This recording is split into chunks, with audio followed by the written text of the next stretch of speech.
Hey guys, it's Bridget with San Diego Seed Company, and today I'm going to talk to you about heat in the garden. I'm going to talk about preventing your plants from really just totally dying from the heat. I'm also going to talk about a plant's heat response, so what they do to respond to the heat, and just some general information to think about when you're freaking out because it's really hot outside and your garden's not looking so good.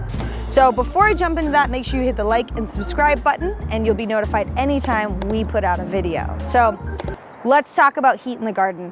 It's September, and although this morning is nice and cool, it gets really hot in the fall here in Southern California. We've got fires raging all over the state, and my heart goes out to everybody who is affected. And we are just on a pattern where our summers are getting warmer and warmer. So how can you have a happy garden during those times? Well, basic tips, which if you've watched any of our other videos, you've heard me say this a million times. First thing is you really want to create healthy soil. Healthy soil holds on to more moisture and allows for your plants to not wilt as much.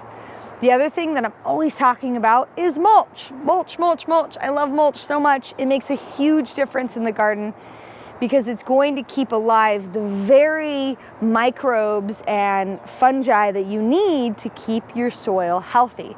So healthy soil is teeming with tons of different organisms. How do we keep them alive? We keep moisture in and we keep the soil cool, and we do that with mulch. So I really cannot stress that enough. It also helps with weed management, all kinds of other things, makes the garden look nice and neat. I can't say enough about mulch. So that's another big tip.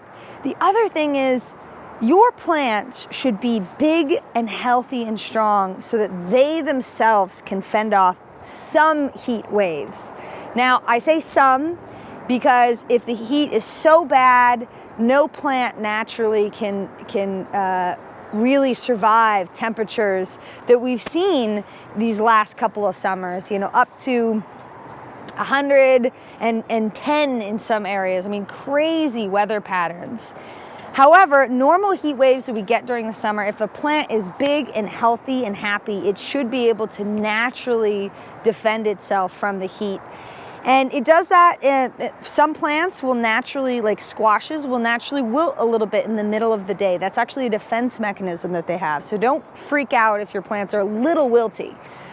What you want to prevent is them wilting to the point where they can never bounce back. When they get to the terminal wilt point and they have gone so far and they've lost so much moisture in their leaves that their cell walls cannot recuperate, that's when they really have wilted too much. Now, how do we prevent that? Well, first we start with good soil. Then we talk about crop protection. Some different things that we can do is like shade cloth.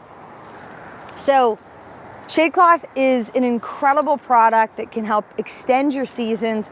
It can help protect your crops. Just in general, it is a really neat product. And now, I know that shade cloth it's an artificially made product. It's a man-made product that we've come up with, and it can be really helpful in these changing times. But we often get the comment or the questions. People say, well, a plant should naturally be able to stand these temperatures that we have, and shade cloth, you shouldn't need shade cloth if your plants are really healthy. Well, unfortunately, that's not the case with agriculture. See, we have taken these wild plants, we have domesticated them, and we basically had a conversation with them. I think of it this way: way back, way back in time, a caveman went to a wild plant and said, look, if you give me the most delicious produce possible, I will stake you, I will water you, I will fertilize you, I will protect you. And that was the agreement that they had. If you give me delicious, perfect produce, I will do all those things for you. And we're still doing that in agriculture today. So although maybe a wild tomato plant can defend itself more in extreme weathers, cultivated tomato plants cannot necessarily do that. And so it's our job to protect them. Shade cloth is one of the many ways that you can do that. We're getting warmer and warmer, unfortunately, for a lot of different reasons. And it is our job as gardeners to try to combat that in the most environmentally friendly way that we can.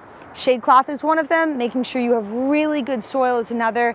And then also growing regionally appropriate varieties that do well in your really warm climate. Those are going to make all the difference when you're growing in the heat.